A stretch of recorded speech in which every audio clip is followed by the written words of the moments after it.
Good afternoon, everybody. Todd Boating here with another Lessons from the Front. Carry the loads, lessons from the front, that is. And man, we've got a heck of an interesting story and guest today. And, you know, where sometimes I like to give a whole lot of introduction, probably more than I should, we're going to jump right into a conversation today with Danny Pummill, former Army. And Danny, you like how I said former? Yeah, You know, that's good. I like that. That's a Navy Army, right?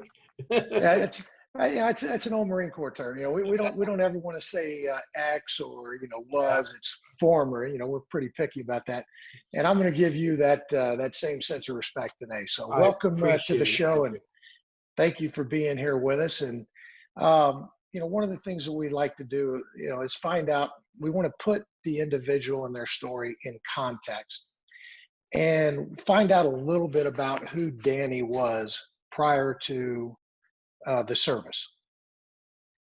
Okay, I was one of those young men that enlisted in the Army right out of high school. I graduated from high school in a little town called Iron Mountain, Michigan in Okay. 1973. The claim to fame of our graduating class was that two of my classmates were Steve Mariucci and Tommy Izzo. They Oh, graduated the same year as I did. Very small high school, so we played football, basketball together. I so wasn't. you were classmates with them. I was their classmate. Yes, we graduated in the same class. Yes. I tell you what, on the coaching ranks, that is greatness. It's very impressive. They did great. Tommy was always the best basketball player, and Steve was the football player extraordinaire. Even when they're in high school, you knew that something special was going to come out of those two. Yeah. Fantastic. So you're originally from Michigan, Right. And what led you to the Army? My kind of a joke. My father was retired NCO from the Air Force, and so his family was all Air Force. And there was no jobs at the time. It was 1973, in the country in a little bit of a recession, and I bought into the join the military and get a college education using the GI Bill, which turned out to be great in my case. And the Army had a $2,500 bonus at the time, and the Air Force didn't. And 18 years old and $2,500 would buy a brand new car. So the Army sucked me in. Another interesting fact, first year of the all-volunteer Army, the draft had just ended. I had a draft number, but it ended a year before I turned 18. 21 of us enlisted from my hometown together, all from my high school and a neighboring small town's high school. As a platoon, they called us the Wolverine platoon. And we went Is that right? Yeah, we went through basic training and were assigned at Fort Lewis together. I was in the field artillery, stayed enlisted in the field artillery for 4 years, got out of the Army, came back to my hometown, became a police officer, and started taking college courses. And ROTC instructor, Colonel Taylor at Northern Michigan University, talked me into joining the ROTC program, quitting the police department, going to school full time. And I ended up getting a commission as a second lieutenant. Had to get all kinds of waivers. I was 30 years old at the time, but I'd been enlisted for almost 10 years by that time as a field artillery and combat engineer. But I'll tell you what, the GI Bill paid every penny of my college, paid for my books, paid even for a typewriter that I needed to type papers with. It was Is that right? a pretty good deal for a young man. I still think it's a pretty good deal for people, yeah. So you ended up enlisting with the Wolverine platoon. You got it. Then you became a police officer. Yep. Then you went back into the military or back into the Army as an officer. Yes. And go ahead. Go ahead. Then stayed as an officer, ended up putting in a total of 32 years in the Army. And I retired in 2006 as a colonel out of the Pentagon in Washington, D.C. So obviously one of the things that we're going to talk about today, is the Pentagon. And, um, we teased your story with the fact that it was the best day of your life. It was also the worst day of your life. Um, and not necessarily in that order. So you tell us, a lot of people say, hey, here's where I was on 9/11. You have a very different story. You were in the heart of 9/11. That's correct. You were at the Um, Pentagon. I was at the Pentagon. I was a lieutenant colonel at the time, had just came out of battalion command out of Fort Riley, Kansas. And we moved to Washington, D.C. right after command. It was probably around the 4th or 5th of July, around the holiday. And it was my first time at the Pentagon. Like any good soldier or Marine or Navy, I did everything I could to stay out of the Pentagon and avoid it. I thought I could make it through a whole career without being there, but it didn't work out that way. I got selected to be an executive officer for the Assistant Secretary of the Army of Manpower and Reserve Affairs, and kind of a new job for me.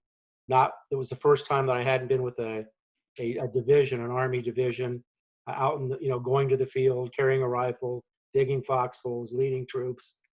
So now I'm sitting at a desk in a little tiny office, passing paperwork.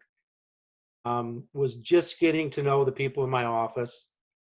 And on 9/11, our office, unfortunately, was on the side of the Pentagon that got hit by the airplane.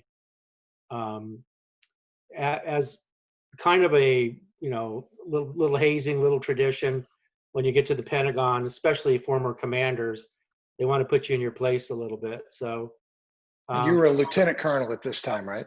yes, so they were always teasing me, telling me that Lieutenant Colonel of the Pentagon gets coffee, makes copies of papers, opens doors, and makes sure the desks are clean. You're not back in the Army now. Now you're in the administrative world, and this place is full of generals. You can't walk down the hall without saluting 20 times, so get used to it. Lieutenant Colonel's not nothing, and it's a pretty good teasing job. Well, in the morning of 9/11, they had a meeting to go over a program called EMEU, which is the Army Education Program to help soldiers get their credits together so they could get mishmash of credits from all kinds of different universities, put them together, and at least get a associate degree while they were in the Army. Went into the meeting. General Maude was leading the meeting. And interestingly enough, Kip Taylor, who was the son of the man, Colonel Taylor, back in northern Michigan, who talked me into going to ROTC and joining the Army. Kip was a major, and he was the administrative assistant to the G1 of the Army, Lieutenant General Maude. So, I mean, just shows what a small world the military is. We're all a family, and we all know each other. Also in the meeting was my Sergeant Major Ivory, and my XO, Major Milam. And right before the meeting was getting ready to start, the general said, "Hey, we're missing 2 copies of this briefing." Sergeant Major jumps up and says, "I'll get it." And of course, the general laughs. He goes, "No, we got a new lieutenant colonel. Lieutenant colonel can go get the briefings for us." So everybody laughed, drank some of their coffee. Well, the new lieutenant has to run down the hallway and make copies for the meeting. Yeah, got it. I'll get the next guy when he comes in, was what I was thinking at the time. Went back to the office where the copy machine was. And when I got back to the office, there was an explosion, a big explosion. Didn't know what it was at the time. They were doing construction on our part of the building, renovating the G1's offices, where the meeting was held, and just getting ready to start renovating Manpower and Reserve Affairs, where my office was. Thankfully, they were renovating the building because part of the renovation was extra concrete, extra rebarb, blast-proof windows, things like that didn't exist in the old Pentagon. A lot of people don't know the airplane hit the part that had just been reinforced, or it would have been a lot worse. How far was it from the office where you were having the meeting, the room where y'all were having the meeting, to the office where you got the copies and the coffee? How far? Maybe 50, 75 feet down the hall. So you were Uh, 50 to 75 feet away from the heart of all this. yes, yes, yeah. But with lots of walls between me and where they were at. The airplane went through the wall pretty near where they were having that meeting. Um, everybody in the meeting was killed.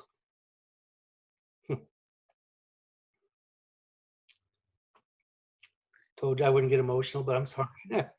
Well, So Danny, everybody in that meeting was killed, and the plane went further into the building, went into the G1 area, killed a lot of people in there, wounded a lot of people, and when it happened, like I said, I thought an acetylene tank or something that the workers were using in the building had exploded. We didn't know what happened or the magnitude of the damage to the building. Came out in the hallway and smoke was just starting to fill the hallway and was real heavy down where the new section was, where the G1 was. For some reason, the fire doors didn't close. I think the airplane coming through the building probably destroyed the fire doors and the things that should have happened.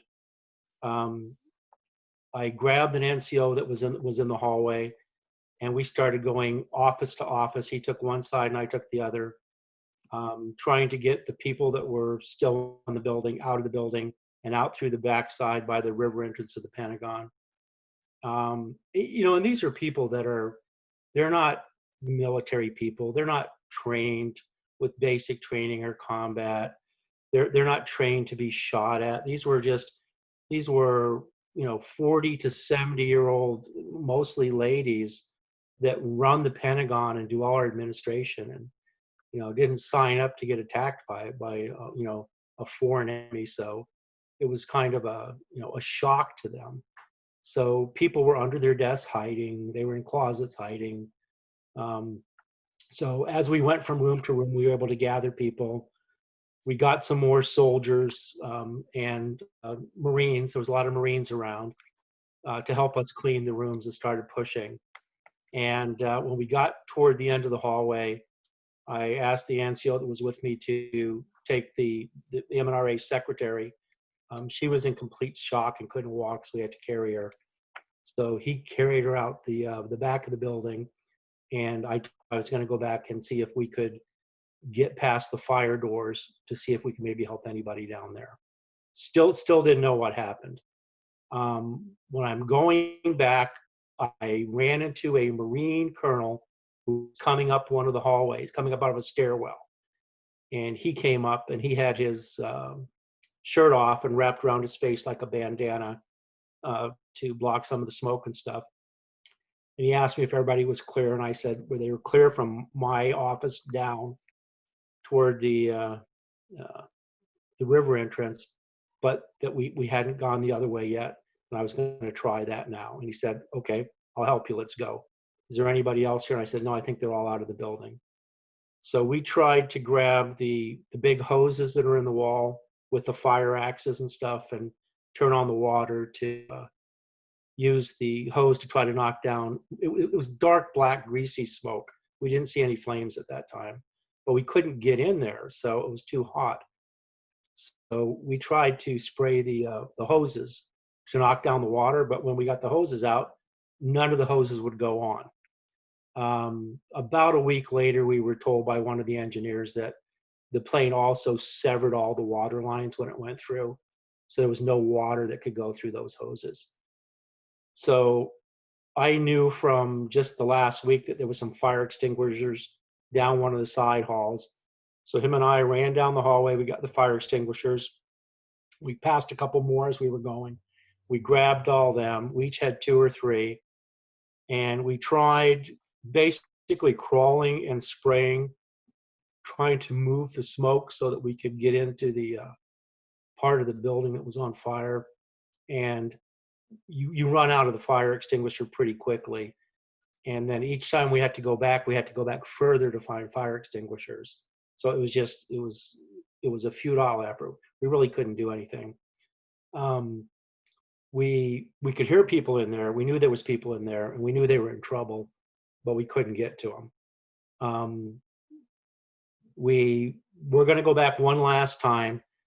He thought that if we went down a floor, the floor he came up, there might be some fire extinguishers closer. And when we ran into that stairwell, the door opened, and out comes a guy in a suit surrounded by people with weapons. And well, I was in a little bit of shock at the time myself, so I didn't know who this person was. And but I assumed he was pretty important because the colonel I was with, face masks, and we both had our shirts wrapped around our head, and we had dipped him in water because there was water all over the place. And he snaps to attention and snaps off a salute in the building, which Marines never do when you're on cover. Didn't make any sense. And he goes, "Sir," and so this guy says, calm down, what's going on?" We told him that there was people trapped down there and we were trying to get to them. And he says, you can't get to them. Of course we can. We're so close. And he said, no. He says, do you know what happened? And of course we both looked at each other. No, I don't know what happened. And he said, well, let me tell you what happened. He said, a airplane hit the building. He said, those are highly toxic fumes. There could be secondary explosions. If you go in there, you're going to die or you're going to get hurt. And we're going to have more casualties that we have to dedicate people to bringing out. He says the best you can do is leave the building and help with the rescue efforts from the outside. So I told him, no, I'm not going to do that. I'm going back down the hallway. And so he kind of grabbed me by the arm. He says, do you know who I am? And I said, no, I don't. He says, I'm the Secretary of Defense. So then I realized it was Secretary Rumsfeld. I was going to say, for those of you who don't realize who it was, that was Donald Rumsfeld. It was Donald Rumsfeld. And he said, and I said, yes, sir. And he says, and I think I outrank you. So he says, I need you guys to leave the building. So yes, sir. So we went out the. How was his demeanor? Was he calm? Was he? He was absolutely calm. He was upset. I would say mad, but that's my opinion or impression. But he was absolutely calm. He was in control. He was assessing the situation. He was getting as close as he could with, I guess, his personal security team to find out what happened, what could be done, because he was that kind of a leader, which I didn't know much about him before, but I became very impressed with him after that. He went right to the sound of the guns to find out what was happening as close as he could possibly get to see if there's anything he could do. He was right there, where the gap in the building was, where the plane had hit. So I have a lot of respect for him. We left the building, and when we got outside, it was like a scene from the Twilight Zone. There was nobody. It had been a while, I guess, maybe 20 or 30 minutes, and there was lights everywhere, police cars, fire trucks, ambulances with all their lights on, and the vehicles, but no people. And first thought to my mind was some kind of bomb that vaporized everybody. What the hell's going on? And then I realized that everybody was down by Memorial Bridge.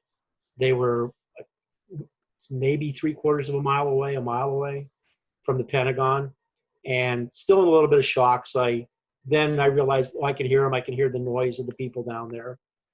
A helicopter flew over with loudspeakers, telling everybody to move back, that there was another aircraft inbound. We later learned that there was more aircraft, and they were heading for the White House, or there was another one coming for the Pentagon, and they were trying to keep people away from the Pentagon. So they pretty quickly moved us back where that group was, got our names because the FBI wanted to talk to us about what we had seen and everything, de-interrogate us. After a while, they realized airplanes weren't coming back, and the military guys all headed back to the building. and linked up with the fire departments and the police departments to form litter teams to try to carry survivors out of the building, search teams to search for people, medical teams. One individual, Army nurse, she was lieutenant colonel at the time, or maybe major, Patty Horoho. Patty later became the Surgeon General of the Army, 3-star general. Wow. But she, and she worked in our office. She screamed out, "Has anybody here got medical training or medical background?" Gathered all the people that did, figured out what their specialties they were, set up a triage, and then told all the ladies to take their nylons off. And I'm going, what the hell, this is a new kind of combat for me, So they're all sitting down taking off their nylons, and one young nurse said, "Why do we got to take our nylons off, ma'am?" She says, "Because that's fire and heat, and it'll melt the nylons to your legs. So you have to have them off if you're going to help the people that are burned in there." So they got it. So she took control until Walter Reed set up a field hospital out there. And unfortunately, we were there almost all day. We never got anybody out of the building alive. It was pretty devastating how that, but everybody stayed, everybody helped, everybody tried to do a job. At one point, everybody was trying to call home too, but nobody could, because between the Pentagon and the World Trade Towers, most of the communications on the East Coast were knocked out and phones didn't work. Eventually, one guy that was out there got through on a phone to his wife. He talked to her really quickly, and then they started passing his phone around. And got to me. When you got the phone, you gave, "My name's Danny Pummill, and here's my phone number. I'm okay." And what she did was she got all the wives in her neighborhood, and they went on landlines, which still worked, and they called the phone numbers of every single person that phone got passed to, and let them know that the person on the other end was alive and was helping out the Pentagon, and they would be home when they could get home. So, because people didn't know at the time, didn't know what was going on. And that's obviously part of when you say it was one of the best days of your life. I'm assuming because you saw the humanity, the good side of humanity that day. Well, yeah, and you saw, and it wasn't just for that day. It lasted for a while. Like right now, we see the riots and we see the movements in the cities and everything like that. But back then it was, I told you, all those people that weren't military in the Pentagon, they did just as much rescuing people, pulling people out as soldiers. Everybody there rose to a higher level. And then driving home that night, every bridge had flags on it already. People from the cities had taken their flags off their front porches and draped them over all the overpasses and the bridges.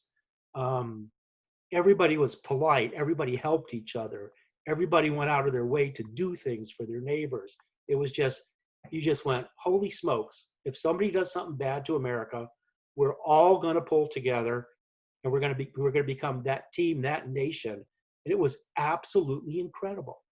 I couldn't get to my car, so I couldn't get home. I lived 30 miles away in Dale City at the time. The trains weren't running, the buses weren't running, and it was about 6 o'clock in the evening when I finally finished up. So I figured, well, I'll walk over toward the Potomac River, and I'll walk down, as close as I can to the river, and maybe I can find a bus or something that's over there out of the blast area where I can get home. And some guy saw me walk and stopped, and he said, "Hey, I recognize the shirt, no hat, dirty old shirt." Yeah, I looked like probably a bum on the side of the road, but he knew what was going on. He was a conservation officer, and he lived in D.C., but he drove me all the way to Dale City. He stopped and bought me McDonald's on the way. Put that in perspective.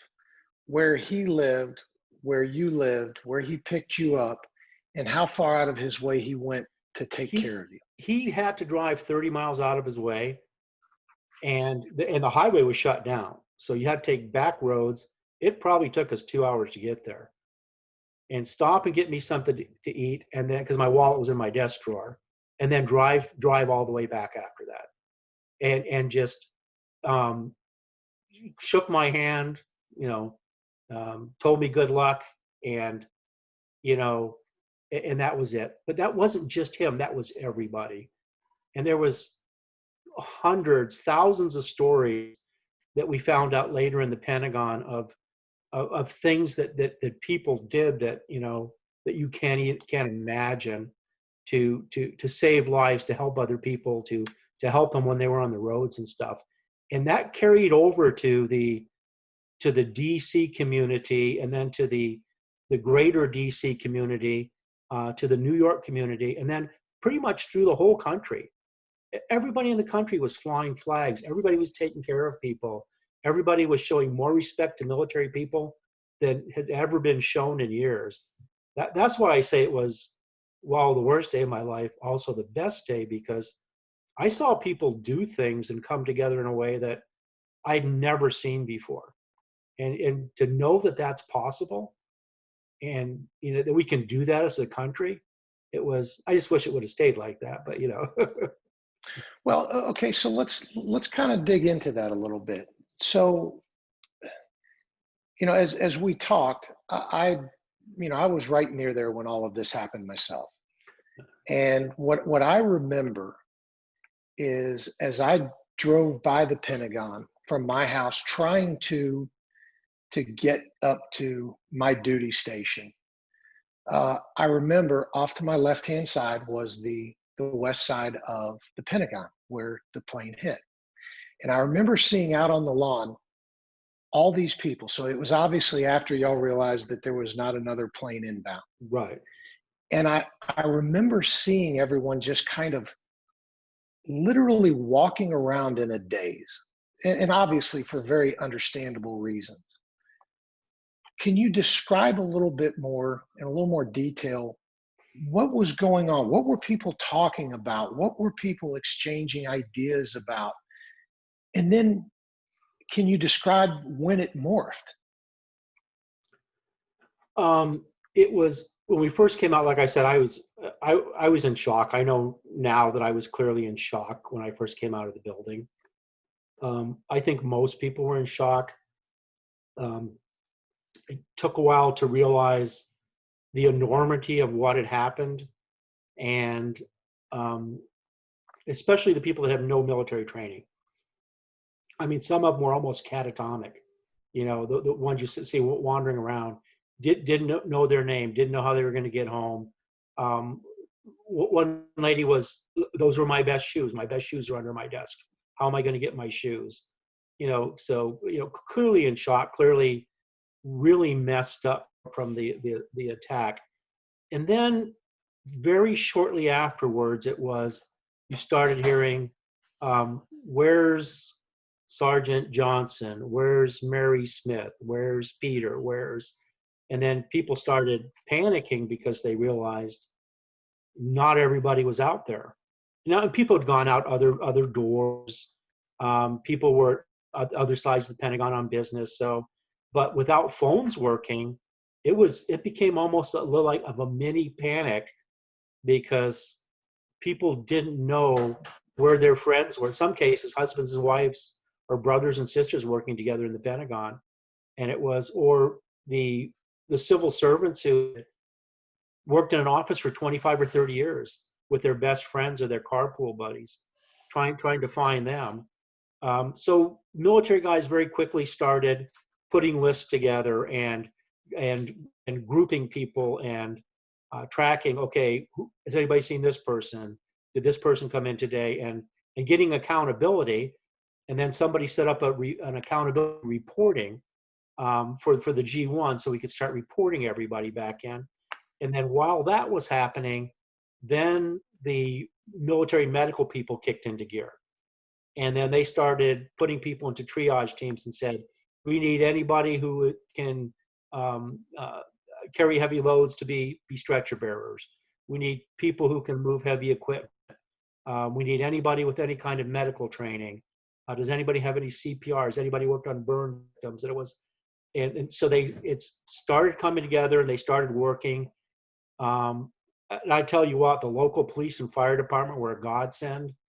I mean, there was a lot of them, but they came in with their equipment, making sure, there was water, taking care of people, immediate triage and first aid, and just everybody working together.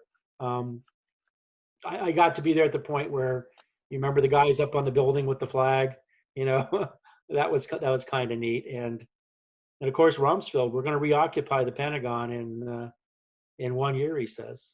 In 1 year, we're going to be back in there. We're going to be, it's going to be completely rebuilt, or we're going to be in place. And I'll be darned if he didn't do it. It's like a lot of overtime and a lot of work. But so Danny, let me ask you this. This is, and I know this is going to be a little bit of a tough question. At what point did you realize a prank saved your life? And at what point did you realize that you were the only survivor from that meeting? Probably about 3 or 4 days later. I got home that night, and of course, my wife was waiting for me. My wife, who I met in high school, and I remember still I'll very, be darned. yeah. And but she said she had this feeling. I've deployed a lot, and she said, I knew you were alive. She says, just was waiting for you to get home. And her, and the kids, and all neighbors helped a lot. But we didn't have much time to think. We had to. That night, they called us all back. We went to a National Guard center in D.C. and set up operations. We had to mobilize the reserve, mobilize the Guard, put people in all the guards in the airports, bring people to D.C., deploy guys overseas. And then there was the taking care of the people that were deceased, the military, their life insurance, their families, their next of kin. And very interestingly, we found out within the first 6 hours that all the laws that were in place for taking care of survivors were World War II laws that were completely antiquated and didn't fit the needs of the military. Is that right? Yeah, we were able to work with Congress. Congress changed the laws and backdated them until 1 minute before the first airplane hit. For example, there was a law. I mean, if you die on active duty, then you get your soldiers group life insurance, but you don't get retirement because you're not retired. You passed while you're in active duty.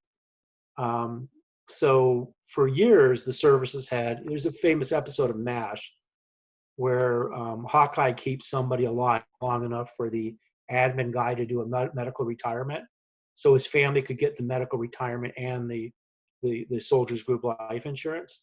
And I never thought of that episode until this happened. Well, so had you seriously seen that episode before all of this happened? I'd seen it before it all happened. It was just and it just stuck with you. It stuck with me, and it flashed back, and it was so we're able to change the law. Well, Congress did. So now, if a service member dies, their family gets their life insurance, and they're retired on active duty at the rate that they would have been. So the family continues to get money other than Social Security for the rest of their life. And there was lots of other little laws that, when you're not at war, nobody thinks about it. So they just kind of sit on the books, and life goes on. Back to the question. So about a week later, it kind of hit me because I had friends that had retired who were coming back on active duty to help us out, because we lost all the personnel expertise in the Army was gone. They'd been just wiped out. And so we started bringing these guys back, and it was very quickly, they, in conversation, they started talking about all the people that were gone and everything. It was, hey, weren't you supposed to be in that meeting? And it was just like there's I'm not the only one. There's thousands of stories. Like one of my good friends who worked right across the hall, and his desk was vaporized, but he went down to this snack bar called Redskins to get a cup of coffee. He says, I never get a cup of coffee at that time of the morning, but I just needed a cup of coffee because I was too drowsy. So just that decision, and everybody had that, there was so many of those stories that, and it makes you realize how important life is, because every second, every decision, everything you do means more than you think it does, you know. So So it's safe to say that you're probably a believer in divine intervention. absolutely, yes. Yeah, I am. I mean, there's so many ways to take this, so many things to explore, and um, at the right time, I'd sure I'm going to sit back and I'm going to really think about all this, and I'm going to want to have you on again, because your story is really what has led. I mean, to me, it's a good example. Um, it's a good indicator of where life has gone since that time. I mean, it was the impetus for a whole lot of things we're dealing with now. Um, it's the first thing that it makes me think of when you're telling the stories of how Congress made these decisions, these very no-brainer decisions to do the right thing. It makes me realize how, why does it take something like this to bring out the best in humanity? And I'm not going to say that to pick on Congress. I'm just going to say, one day before that, somebody who was doing one of those good deeds could have cut someone off in traffic because they felt like they were entitled to that position. And then the next day, in the midst of tragedy, all of a sudden they're a totally different person. Yeah, So it's surprising how, I don't even know who was the majority in Congress at that time, the Democrats or the Republicans. It didn't matter. Everybody voted and did the right thing. They got it done. everybody was an American that day, Everybody was an first and American that foremost. day, yeah. And for a long time after that. And then unfortunately, like everything, it slowly fades away. And I don't wish that on anybody to make it happen again, but I wish there was some way that people could remember what that was like, But when you see people care times about like we're it. going through right now, you reference the social and cultural issues we're dealing with. When you see times like this, does your experience at the Pentagon that day, does it give you hope that we'll get through this too? That gives me hope, and it also gives me hope just the years that I spent in uniform. And I always tell people, you have no idea what people in other countries live like. Our standard of living, the things we have, the things we can do, the education, the ability to be whatever you want. And people just don't know that. And I do think a lot when everybody says, "Oh, everything's going to go bad. The next election is going to tear the country apart." I don't think so. Americans are pretty resilient, and they have a way of pulling through everything. And we can make lemonade out of lemons every day. You read all the old stories about World War II. I'm a little bit of a historian, and two of my favorite stories is one, the Germans said that, well, we have a really good advantage during the Battle of the Bulge because they don't have equipment, they can't get their supplies up, they can't get their parts for repairs. And one of the generals told them, it doesn't matter. They will figure out a way to fix it. They are the most, ingenious people I've ever met in my life. That if it's broken, it doesn't work, the Americans will figure out a way to make it work. And the other one was a story of a Russian general who was fascinated with the American armed forces.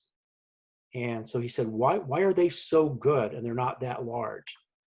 And somebody said, well, it's because of their NCO Corps, because their non-commissioned officers are their trainers and they lead everybody. And they have these magnificent training manuals that they follow. And he says, okay. He says, get me copies of all these manuals.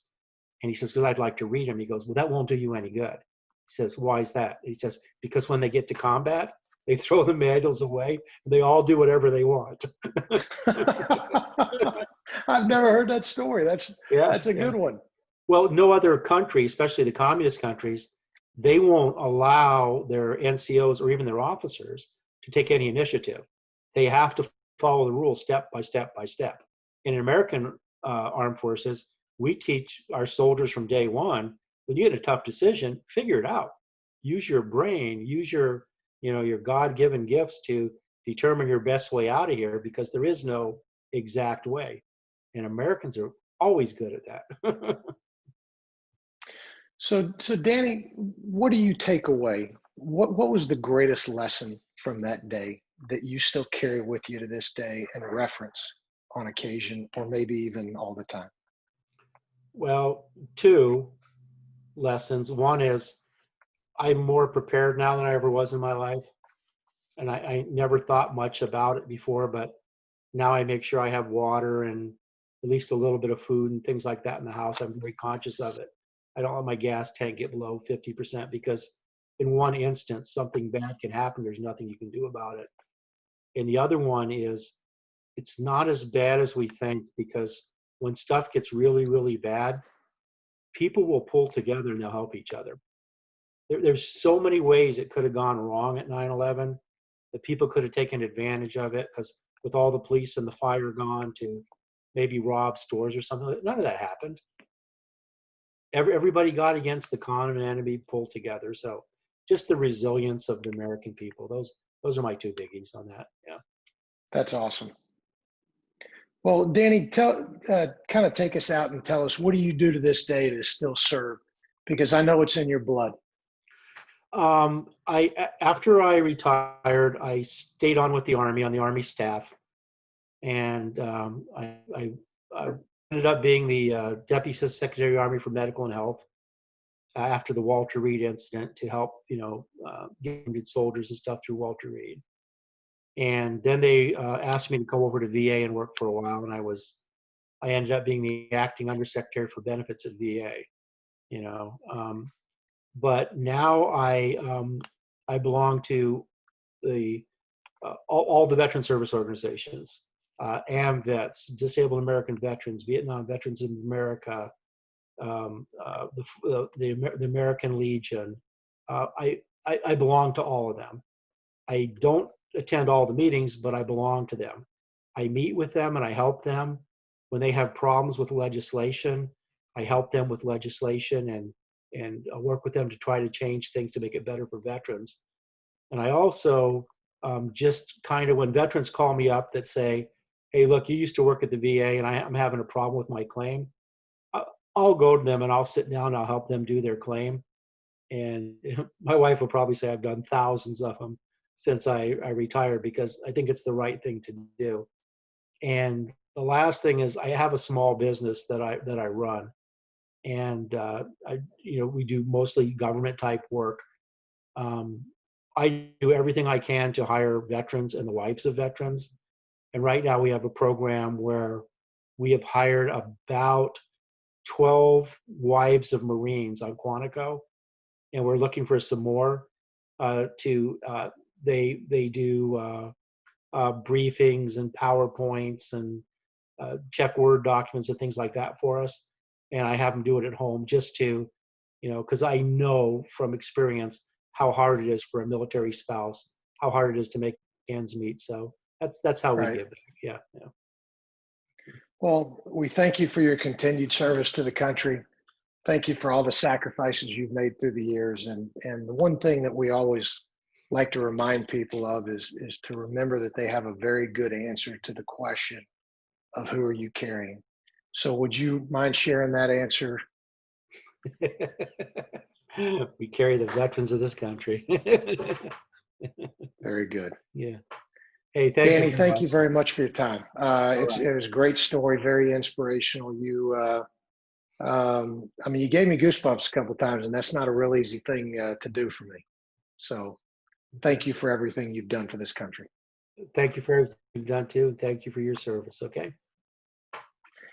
Folks, thanks for joining us, and I look forward to seeing you again. If you did get a chance to watch this episode, please pass it on to a lot of people. this is one that really people should watch, because in a large way, it's who we are today. So for all of us that carry the load, thank you very much for joining us, and we'll see you next time on Lessons from the Front. Thank you. Good night.